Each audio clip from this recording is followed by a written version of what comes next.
Pleasant day, everyone. Before I start the discussion, allow me to introduce myself first.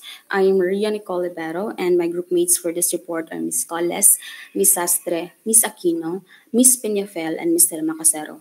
Today, we will be discussing about linguistics and language learning, the universal grammar approach. So, for the table of contents of this topic, it will cover the following: introduction, why a universal grammar, what does universal grammar consist of, universal grammar and first language acquisition, universal grammar and second language acquisition, and evaluation of universal grammar based approaches to second language acquisition. To begin with, as you can see in the slide, according to Chomsky 2000, in his statement, the idea meant to say that every language is formed through these two main factors, the initial state and the course of experience. Because when we say initial state, it refers to our natural ability to learn language, like a built in system in our brain called the language acquisition device. And this device takes what we hear as input and produces the language we speak as output. Say, for example, when a baby hears, say, mama and papa, so that's the input or the information the baby hears from the surrounding. And later, when the baby says mama or he is able to articulate the word mama, that's already the output. And the course of experience is the journey of how the baby learned the language through experience. So Chomsky points out here that in learning language, our mind helps organize what we hear. And according to Chomsky, this is part of what we call the universal grammar, meaning that humans are naturally equipped to learn language. And later on, you will understand why this theory of Noam Chomsky is relevant in second language acquisition. Now let's proceed to the next slide. The main aim of linguistic theory is twofold. First, to characterize what human languages are like, or descriptive adequacy. And second, to explain why they are that way, or explanatory adequacy. To elaborate it, when we say descriptive adequacy, from the word descriptive, it simply means describing what a language looks like, its rules, structure, and features. For example, in English, we say the cat is sleeping. So it follows a pattern of subject plus verb plus object. Another in Japanese. People say cat sleeping is, and this describes the different sentence structures. So that's descriptive adequacy. On the other hand, when we say explanatory adequacy, and from the word explanatory, it means explaining why languages have those features. It looks at the reason behind how humans can learn or create such rules.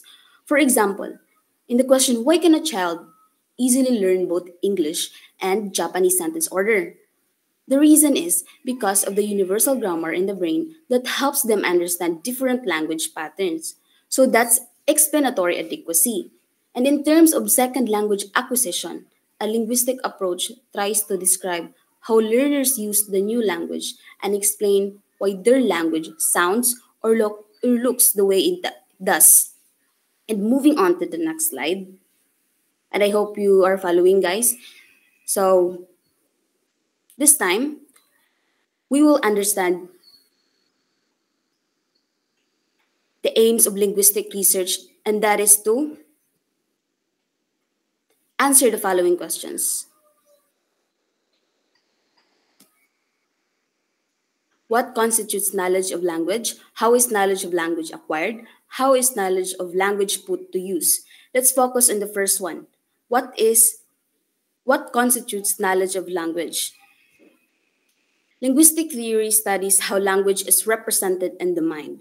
Basically, it looks what all human language share in common and what makes them different.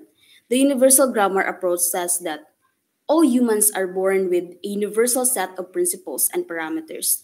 To give you overview about these terms, when we say parameters, I mean principles, these are the same rules found in all languages. Say for example, every sentence has a subject and a verb, and that is true.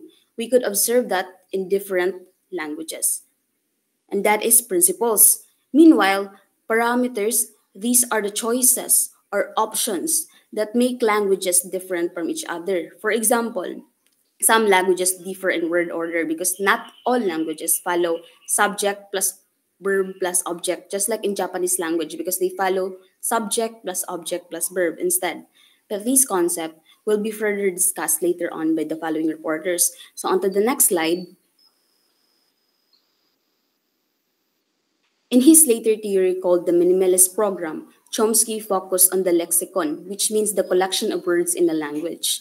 He said that the core of human language lies in how words are structured and categorized, and there are two main types: functional categories and lexical categories. In lexical categories, or what we call content words such as nouns and verbs, for example, dog, run, beautiful. And in the functional categories are also known as grammar words such as the, is, or will. This help organize sentences. So every language has both content and function words. What makes languages different is how these categories are used and arranged. And I hope you're following. Now let's go to the second big question. How is language acquired? So Chomsky believed that children learn language too quickly and easily for it to come only from imitation. That's why he proposed that we have an innate language ability, something we are born with.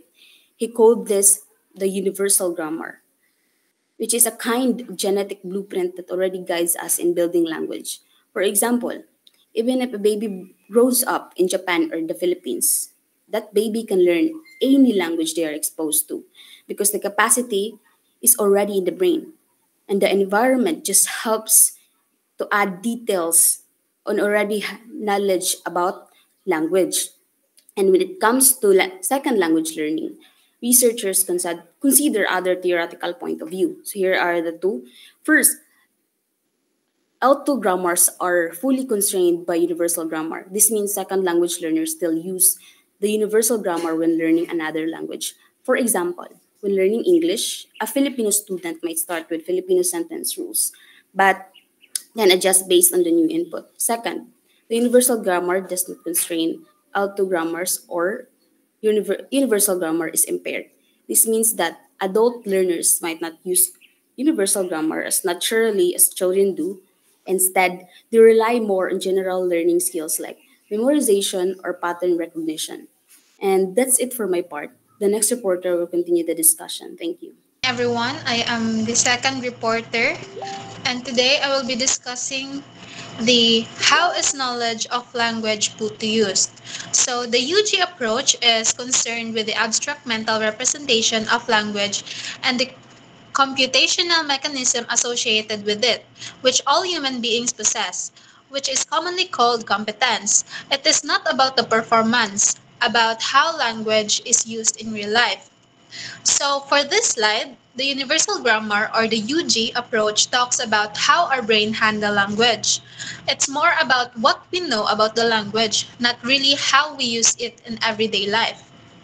This is called a competence. So for example, even if we make grammar mistake when we are speaking, it doesn't mean we don't know the correct rule. It's just that our brain focuses on the meaning first. Okay, so next slide po.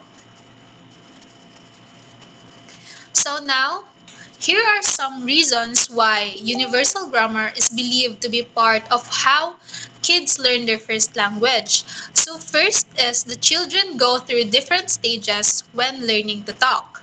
Second one is these stages are almost the same for all kids learning the same language. Third is the stage are also similar across different languages. The fourth is children make their own grammar rules. They don't just copy adults. So the fifth one is they always accept correction easily. And the sixth one is their brain can only handle a few rules at a time. So for example, when a kid says good instead of went, that shows they are applying a rule they made up. It's not random. It's a part of their learning process. So next slide po. Now we have here the second language learning theory. So not only is language development not directly linked to intelligence, but it also involves mastering a highly complex and abstract kind of knowledge. So this slide explains that learning a second language isn't really about being smart. It's about understanding complicated language rules. So this so the examples here show how grammars affect meaning. Like John saw himself is correct, but himself saw John sounds wrong. So this just means learning another language involves knowing how words fit together correctly and how meaning changes depending on sentence structure. Okay, next slide please. Now for this slide, we have the Aichison presents Lenenberg criteria as a list of 6 features. So Aichison and Lenenberg's criteria explains how language develops naturally. Just like other biological behaviors, they said that language appears even before it's needed. And when don't consciously decide to learn it, it just happens. It's not mainly caused by environment, and even with direct teaching, the process doesn't really change. Language also follows a regular pattern or milestones, and there's a critical period where it's easier to learn, especially when we are younger. So we have here the list of 6 features. So first is it appears even we actually needed it. The second one is we don't decide to learn it. It just happens. The third one is not mainly because of outside factors, through the environmental still helps. The fourth one is too much teaching doesn't really change the process. The fifth one is we all go through a regular pattern of milestones when we are learning. And the sixth one is there's a critical period, meaning we learn language faster when we are younger. So basically, language learning happens naturally and follows a certain order as we grow. So that's all for my part. The next reporter will discuss the following. Thank you. Okay, so now let's proceed with what does universal grammar consist of. Next slide, please. So throughout the past 50 years, linguistics has evolved. Before, language was explained using many rules, and that is phrase structure rules. Now we have the minimalist program, which is Chomsky argues that language is actually simpler. Fewer rules but more powerful and universal. So the goal of the newer theories is to explain how can children learn any language so quickly with limited input. Well, that is because they already have universal grammar. So all humans start with the same initial state. As children hear the language around them, they adjust or customize this built-in system to match the language they are learning. So there are two goals in linguistics. When the more that we try to describe languages, the rules seem messy and complicated. That is descriptive adequacy. But to explain language learning, we need something simple and universal, that is explanatory adequacy. Next slide, please. Now let's proceed with the principles of universal grammar. So language does not depend on word order alone. It depends on sentence structure. When we form questions or move parts of a sentence, we don't just grab the first verb or first word. We look at sentence structure. So we have here sample statements. It has the same thought. Observe the sentences A from A to D. Now it become longer. So even if sentences become longer or complicated, we still know how to form the correct question or passive form because our brain recognizes the structure, not just the words. Next slide, please. So let's talk about the 3 sources of cross-linguistic variations. This is according to White. So first, languages can differ in which functional categories they use. So some languages have certain grammatical categories that other languages don't. Some linguists claim that Japanese lacks the terminer category like English the or a. That means Japanese sentences still work without needing a word that corresponds exactly to English the. So one language can simply not use a particular grammatical slot that another language uses. Next is languages can differ in the features a category carries. So a functional category like determiner or agreement can have extra information called features in one language but not in another. So for example, French determiners signal gender le or la but English determiners do not. So both languages have determiners, but French determiners carry a gender feature that English determiners lack. And lastly, languages can differ in the strength of features. This is strong versus weak. So a feature strength affects whether the grammar versus movements or changes in word order. If a feature is strong, the verb or element must move to check that features. If weak, it can stay put. Example, inflection is strong in French, so the verb moves and weak, it can. So if the verb moves and often appears before adverbs, but weak in English, so the verb stays in verb phrase and adverbs often come before the verb. This one change causes several word order differences. Next slide, please. Now, let's talk about the functional categories. Functional categories refer to the grammar parts of language, not the content words. We have an example, determiners the, my, a, complementizers whether or that, and then grammatical endings, plural with s, past tense with ed. So these words or morphemes do not carry meaning like dog, run, or happy that are lexical words. Instead, functional categories help organize the grammar and structure of a sentence. So the universal grammar, Chomsky and later researchers say that the rules and principles of language are already built into the brains. That is computational module. What children or second language learners need to learn is not the structure of grammar from zero, but the lexicon of the language or the words and their features. And this leads to the lexical parameterization hypothesis, which means the differences between languages that are stored in the functional categories of the lexicon. So when learning a language, learners listen to functional items like the ed, whether that is to figure out which features the language uses. Is it past tense, plural, or gender? Or how sentences should be structured. Is it word order, agreement, or etc. Next slide. So all languages build sentences using phrases. We have noun phrases, verb phrases, and so on. The head parameters tell us where the head of the phrase is placed. So in this Japanese example, the verb kakateimasu or is hanging comes after its complement. This means Japanese is a head-last language. So the head comes at the end of the phrase. So unlike English sentences where the verb usually appears before the object, Japanese places the object first and the verb last. So the head parameter has two settings, head first like English and head last like Japanese. Next slide. Research shows that even very young children automatically set this head parameter correctly. For example, English-speaking toddlers, even at 18 months, already produce phrases in the correct head first order like want milk or mommy go. So this means that children do not learn word order by memorizing rules because they already have an internal guide through universal grammar. Next slide.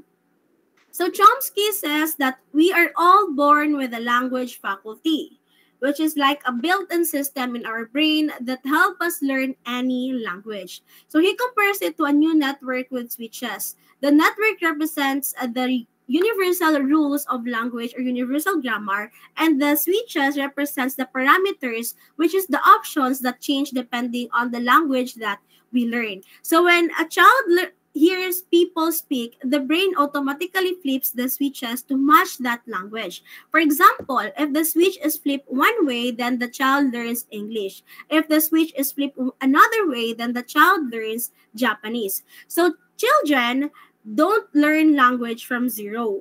They already have the system. They only need to set the switches based on what they hear. So our brain has a built-in rules for language and only needs to do is to turn on the correct switches based on the language that we are exposed to. Now let's proceed with the next reporter. Okay, good morning, everyone. So, our next topic is universal grammar in the first language acquisition. So, universal grammar in the first language acquisition, as theorized by Noam Chomsky, posits that human possesses an innate capacity for language. This theory suggests that children are born with a pre-wired understanding of the fundamental rules and principles that govern all languages with facilitates the rapid language acquisition.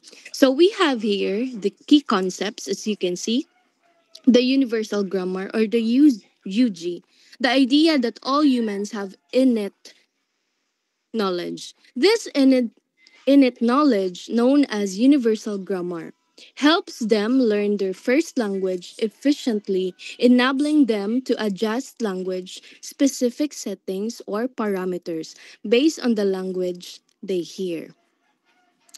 So, next is the parameters. Next slide, please.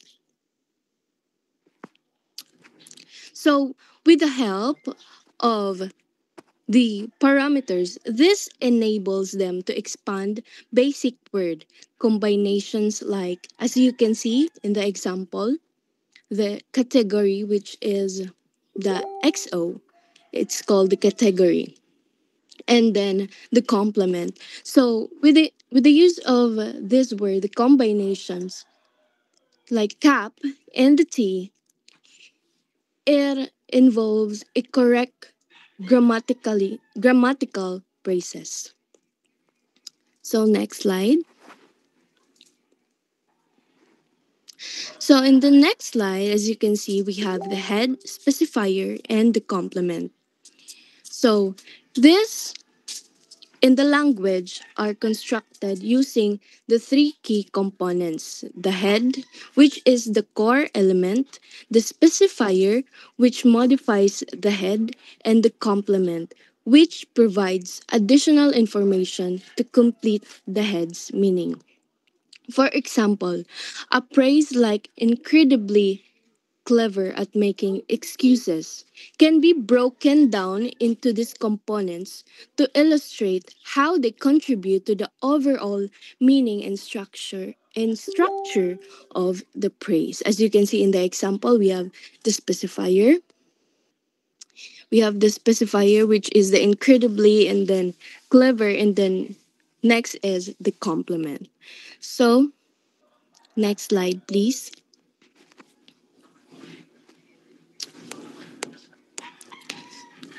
So, next slide, we have the X bar theory. So, X bar theory is a way of representing the structure of phrases, where X symbolizes the head of the phrase, which can be a noun, verb, adjective, preposition, and such. So, the intermediate level denote as X with a sign, comma, up, and then consists of the head and its complement, while XP represents the complete praise encompassing all elements within that praise. So next slide. So in overall, children leverage universal grammar to efficiently learn language by listening to input setting parameters such as word order, allowing them to construct phrases using heads, specifiers, and complements. This innate ability explains the rapid language acquisition as they learn parameter settings from their environment rather than relying on pre existing rules, and this process begins very early in development. So that's all. Thank you. Once again, good day everyone. Today, I'll be reporting about universal grammar and its role in second language acquisition based on Noam Chomsky theory. So, the universal grammar approach to second language learning seeks to explain how learners acquire complex grammatical knowledge that cannot be fully derived from the language input they receive. So, following Chomsky theory, or the universal grammar is an innate linguistic system that constrains and guides the formation of grammar in all human languages. So next slide please.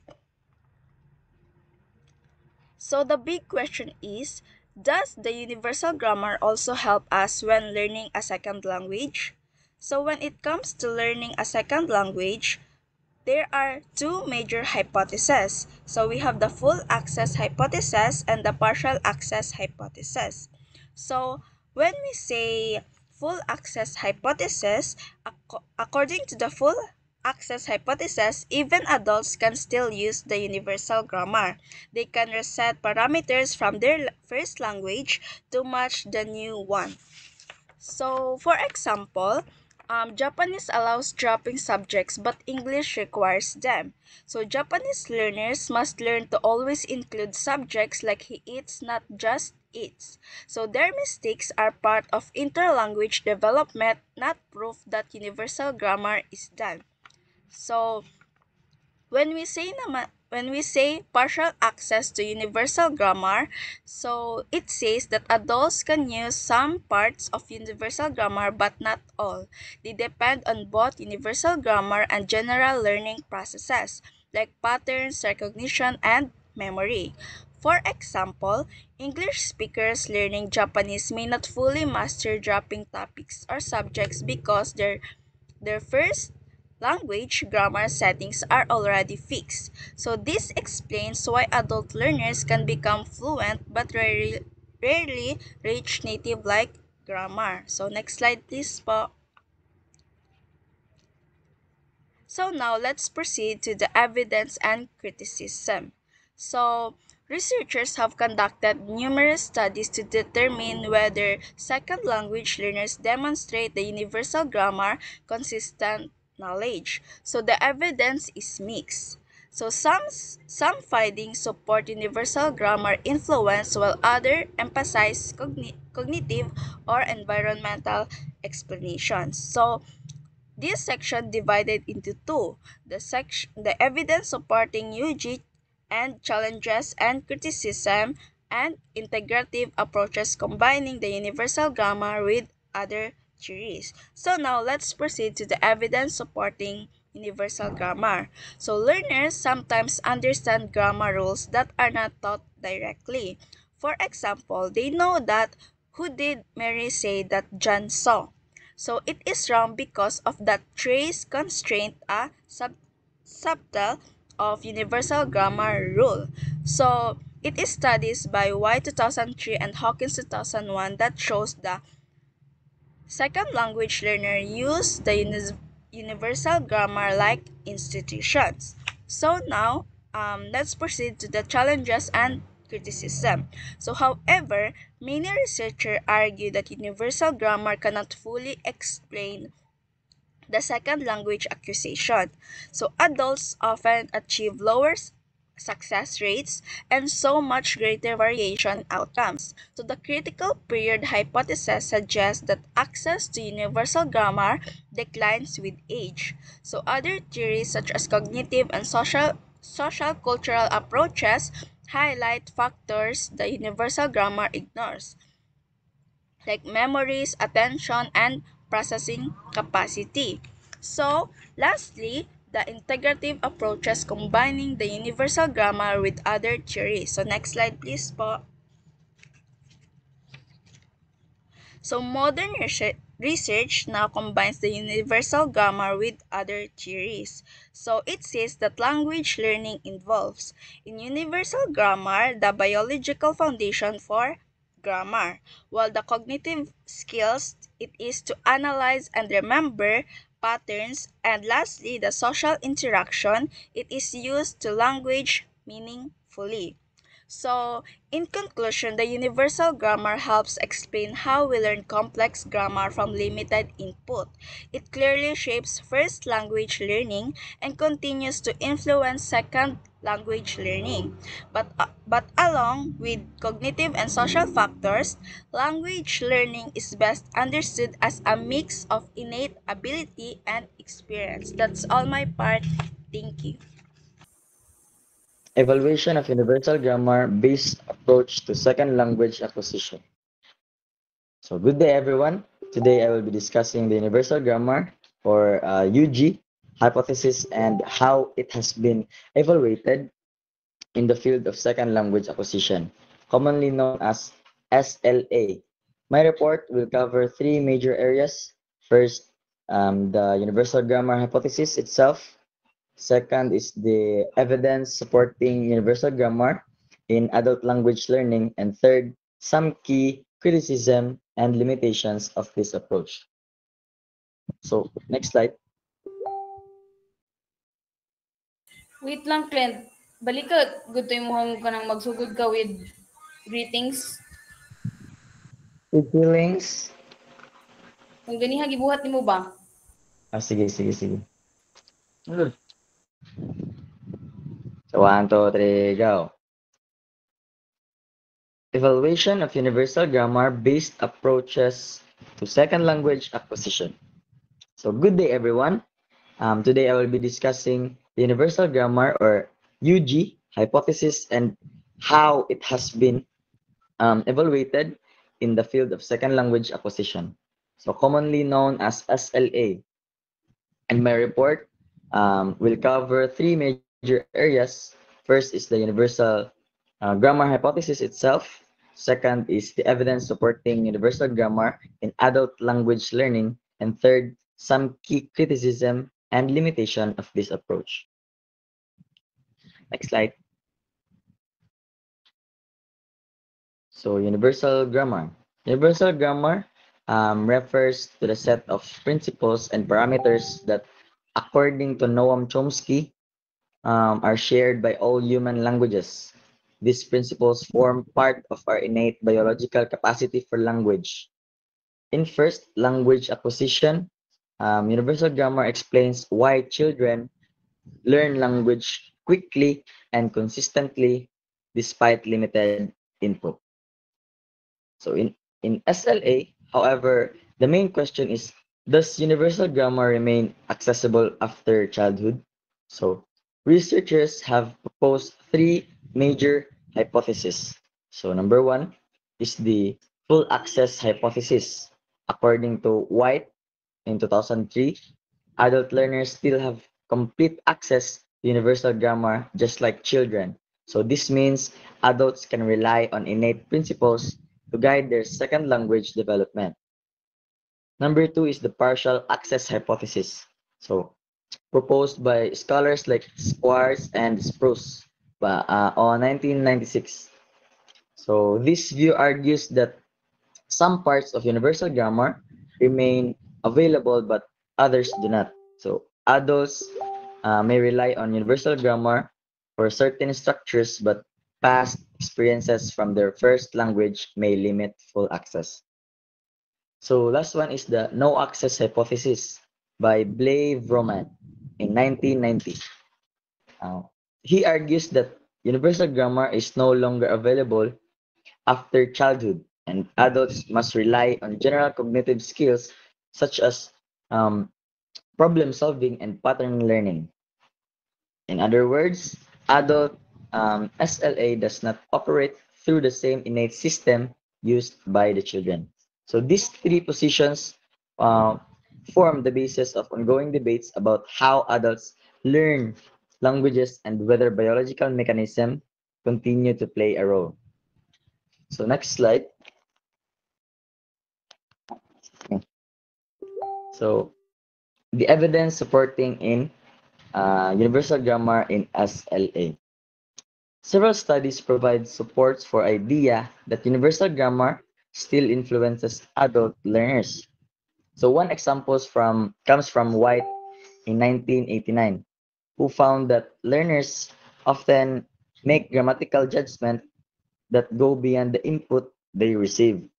So in other words, even if they were never explicitly taught certain structures, they still understand what is grammatical or ungrammatical. So this suggests that some internal linguistics guidance, possibly universal grammar. So another key contributions from Schwartz and Sprouse on 1996, with their full transfer or full access model, they argue that when learning a second language, the learner begins from the second language. Uh, the learner begins by transferring the entire grammar for the first language. So, however, as they continue learning, they are able to reset the parameters based on universal grammar.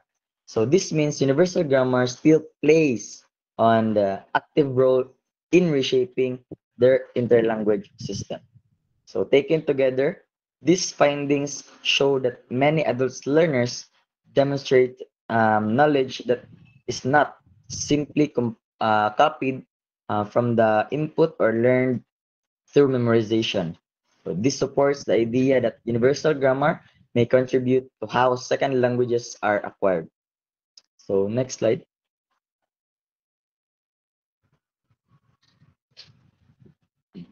Number 3 is the criticism and limitation of universal grammar approach. Despite the evidence of universal grammar in SLA, has been several notable criticism. So first is the empirical uncertainty. It is difficult to prove whether a learner's knowledge truly comes from universal grammar or simply from general learning mechanism. So because of universal grammar is abstract, it can be challenging to measure directly. So the second factor is the age factor. According to Lenny Burge on 1967, brain plasticity decreases after puberty. So this raises the question of whether adults still possess the same innate language mechanism that children use.